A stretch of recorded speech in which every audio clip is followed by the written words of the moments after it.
Today's refresher clinic is about preparing for end of year examinations. So, what we're going through today is some small wins, then also creating a 4-week revision plan.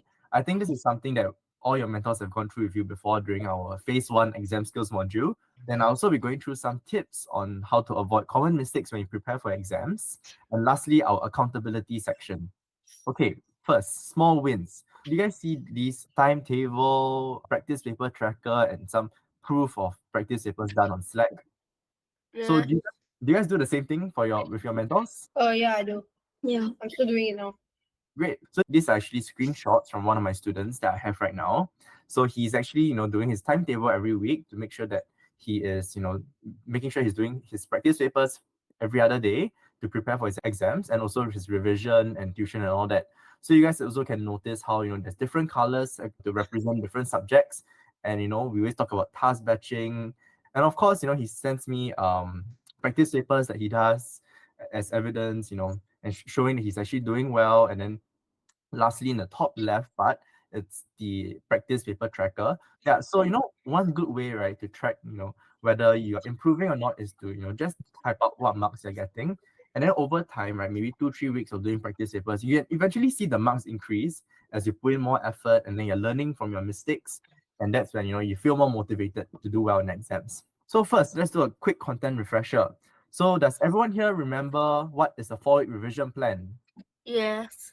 Our 4-week revision plan is what we should be doing, at the very least 4 weeks before our actual exam. So let's go through what we should be doing each week together, okay? So week 1, prepare all your exam related materials. We verify all exam dates, time, and venue. So we know how much time we have to prepare and everything. And of course the time. So is it in a morning paper or is it an afternoon paper? If let's say your paper is later in the day, you don't need to go school in the morning, correct? All these things are important because you can have a bit more rest. So second is to verify your examinable scope of your exam. So examinable scope means the different subtopics that are going to be tested for your exam. So for example, are you tested on chapter 1 to 4 or is it 1 to 15, for example, like that? So how do we check what is being tested for exam? Your school, do they give you this piece of paper or form or online document that shows syllabus checklist? They only go through in school. We write them on the notes in our notebooks. Yeah, so that's very important because we only want to spend time revising what's being tested for exam, right? You want to waste time revising something that's not being tested because there's just precious time being taken away from the practice that can be done, correct? Yeah. So next is mirror your regular schedule. So what mirror your regular schedule means, even though you have no school on a particular day, you should still try to follow your school timetable. So for example, you don't have school on a Tuesday, right? And let's say on Tuesday 9 a.m. you guys have a math lesson from 9 a.m. to 10 a.m. So during that same time slot, try to revise your math during that time also. Don't just waste the day away, even though it's no school. Okay. So next is to set your exam goals because we want to know, what kind of goal are we working towards? Do we want an AL1, AL2, or even an AL3? Everyone has their own different goals for themselves. So, Kang Cheng, I'm sure you set your goals for PSLE All AL6. All. or AL6 minimum? Yeah, 3 subject. I'm rest assured that it's AL6, but Hmm? there's one subject that I'm trying to like like my mother actually paid me like few $100 just for this tuition, because this tuition, right, actually got me from single digits all the way to like Hmm. 30 to 20 around there. Now I'm in the range of 30 to like 40 around there. Okay, that's good. That's good. So very good. You all have your subject goals, and that's very important. Then of course we have to be realistic about the goals, lah. So let's say usually you're scoring maybe AL6, right? You cannot possibly aim for AL1 because that is of course is not realistic, right? Unless you really put a lot of effort into it. So lastly, within the first week of our 4-week revision plan, we need to finish our notes for all the subtopics. Okay, so move on to week 2. Start memorizing all your study materials. So for example, your notes that you make through the term, mind maps, and even Quizlet, the flashcards that we shared with you during the last memory skills lesson. And next, also to memorize additional content from the high value works that you have done. Do you remember what's high value work? Ray, I think you raised your hand before Kang Cheng. It's like homework is not high value work, but high value work is extra work that you do, like test papers and all that. Okay, very good. Good. So high value is the So extra can I say high value? High value is like you go through documents and like you Mm. do practice papers, Mm. and then you do work that is not given to you. You just do it yourself. That's high value work. Very good. Okay, everyone's answer is good, of course. Okay, so high value work is work that makes you stand out from the rest.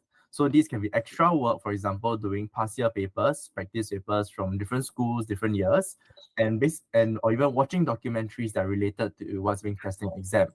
So this is work that your friends don't do and work that makes you stand out from the rest. Because when you stand out from the rest, of course, your grades will be higher than the rest. Okay, so let's move on to week 3. Yeah. So week 3, you already should be starting on your practice papers. So minimally, at least 5 practice papers per subject. So do the first 1 or 2 without restrictions, and the remaining, right, you can do under exam conditions. Doing it within the time limit that you're given, and if let's say your math paper allows you to use calculator, you also can use. So one more question: are you allowed to talk to other people? Definitely not. No. That's Okay. cheating. All right, cannot refer to your notes also. Okay. Yeah. Okay. So last one for week 3, of course, every time you do your practice papers, update your master booklet. This is very important because your master booklet helps you to review why you got the questions wrong, and also helps to show you which subtopics you're weaker at. So when you look at your master booklet, for example, math, right? If you keep seeing maybe geometry, so this means that you need to work more on geometry for math. Okay, so update your master booklet every time you finish your practice paper with your corrections. And last, in week 4, and if you have extra weeks, more practice papers, and continue updating your master book. So some pro tips for creating a 4-week revision plan is, first, the earlier the better. You can start your exam revision plan as early as you wish. Doesn't have to be 4 weeks. If you want, it can be 5 weeks, 6 weeks, because earlier means you get more time for preparation. Secondly, make sure you plan. Plan your daily tasks and goals for the whole 4 weeks. So make sure you're updating your timetable weekly. For example, if you want to do practice papers every Monday, Wednesday, Friday, make sure you do it and plan it. Okay. And last one, learn from your tests. Identify common mistakes from your practice papers and your past tests. So how do you do this? You do this by, of course, updating your master booklet and reviewing your master booklet. No point updating master booklet, but you don't go through and review it, your past mistakes also. Actually, Jill, to be honest, I do not use master booklet. I don't really use my laptop that much, so I can't go into the master booklet. What about trying a physical master booklet? Do you think that will work for you? I do not know how to do that. So You know how to do that? Okay, this one you ask Maximus, okay? Maximus will help you. Okay, so next, everyone, let's do a quick Kahoot quiz to see whether you understand what I just taught you guys. Okay, we'll see who get the highest, okay? Everyone see the questions on your screen now? What does it mean to prepare exam materials? Gather all the topics, start creating notes. Gather all the notes for topics. The correct answer is to prepare exam materials is to gather all your notes for the topics and place it into one file. Yellow? Yes. Yeah, the correct answer is yellow. No, I put red. Who else got it wrong? Azura, is it you? No. Lucas, is it you? Okay, yeah, you should not be creating notes, when you start to prepare for an exam. Your notes should already be created before. Okay, very good. Everyone, see the top scores is now, Azura, you're in the first place. It's me. Question, let's see. What is the minimum number of exam people we should do per subject? At least 3. Don't say answer out loud. The correct answer is actually 5, at least 5 practice papers. So Yes. okay, Am I so first place? let's see. Okay, you tried to give everyone the wrong answer. No, first place is still Azura. I got the correct answer. You got it correct, but then the points, right, also matters on who clicked first.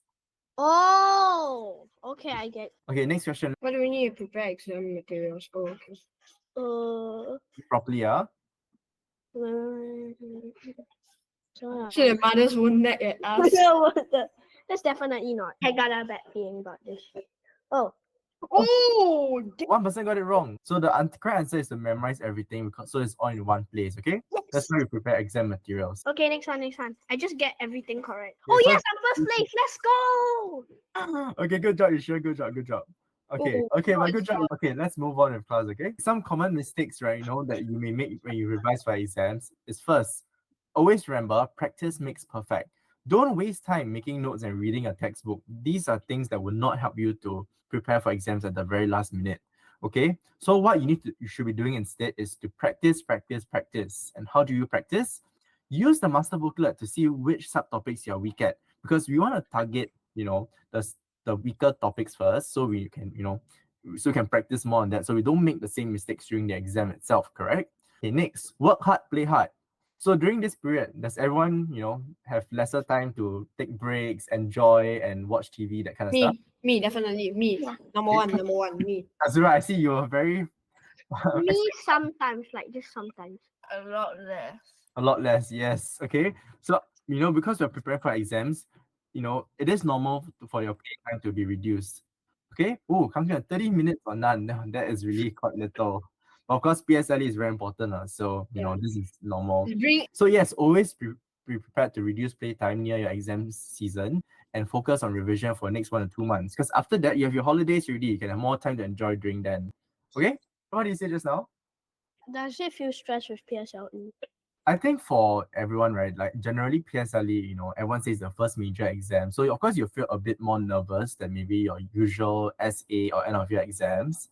But of course, if you're doing your preparation consistently before that, you're making your notes, in the months before in term 1, 2, 3, or even P5, you shouldn't be that nervous or stressed for it, because if you're doing preparation consistently, if you are very good in a specific topic, it's because you've been doing a revision consistently. Will you feel more nervous or stressed? Will you be lesser, right? Yeah, definitely. Definitely. 100%. So of course, exams will have a little bit of stress for sure. Even for me right now, I'm in university. I take exams. I also feel nervous. So that is very normal. But of course, if you're doing your consistent preparation, you shouldn't feel too overwhelmed or too stressed. So let's move on. Next, maximize practice papers. Remember to always mark your practice papers, because no point doing your practice papers but you don't mark and see which one you get wrong, right? Okay, so when you get your questions wrong, always do corrections. And when you do your corrections, enter all your wrong questions into the master booklet. And why you do that? So you can know which subtopics you're weaker at also. So you can review these wrong questions and in the future, and then you can avoid making the same mistakes during your exam itself. Next, how do we know whether we understand a topic or a question that we got wrong? You can try teaching, for example, your sibling or even your parents or even a friend also. So this helps you to check your understanding, because by teaching someone else, that's when you test, whether you really understand the topic. If you don't understand the topic, you cannot teach someone else, right? Because you don't even know what the topic is about also. So when you teach someone else and then you realize, if they ask you questions like, okay, so why does this happen? Then you're a bit like, so that means that you still need to take more time and effort into Yeah. the Yeah, topic. So as long as you teach to anyone that is, obviously not yourself, it will still work. Let's say you really got no one, right? Try recording yourself, recording your voice. See if what you're saying makes sense to you when you play it back. So let's move on. Next, at least 3 time practices. So why we do time practices and practice papers under exam conditions is to firstly prevent mind blanks during the exam itself. So why mind blanks? So has anyone here experienced mind blanks before during exam? If you don't do your preparation, that's when your mind blanks will start to come out. And also why we should be doing, practice papers under exam conditions is for yourself to get familiar with the time limit of your exam. Because let's say you don't usually do your homework under, for example, a 1 hour time limit, right? So you slowly take your time, sometimes 1 hour. Yeah, that's right. So when you have a time limit, so let's say your practice paper is 1 hour long, you cannot finish in time. So you have 3 questions left, okay? But this doesn't mean you skip the 3 questions and don't do it completely.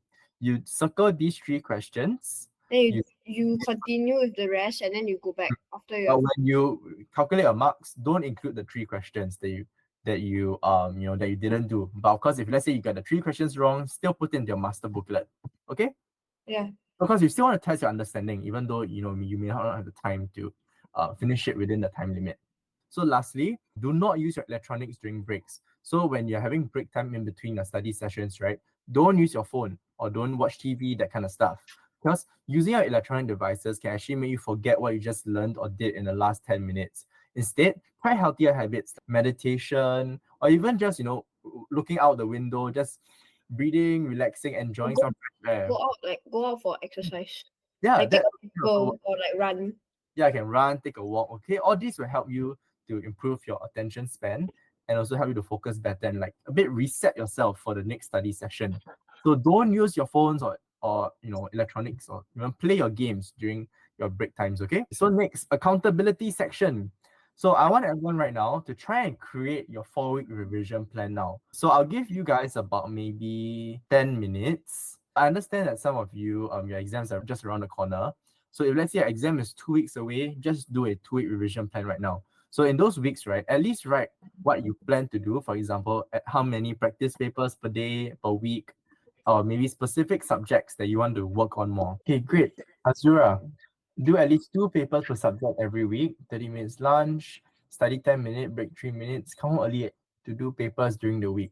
Okay, very good. That sounds like a good plan. At least 2 papers per subject every week. Okay, so do you plan to do them under exam conditions already, Azura?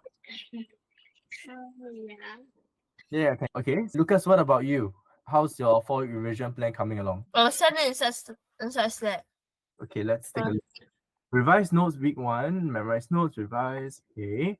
Week 2, at least 2 papers, no exam condition per day. Memorize rest of notes. Okay. Week 3, each subject WA2, 2 exam papers, exam conditions, 3 exam. Week 4. Okay, very good, Lucas. Good job. I think this is something similar to Azura one also. And I also wrote paper 1, paper 2, and end of year. Yeah, I saw. So you split up, right? So you cover all the topics, correct? Okay, good job, Lucas. You guys can go and have a good night already. Okay, bye everyone.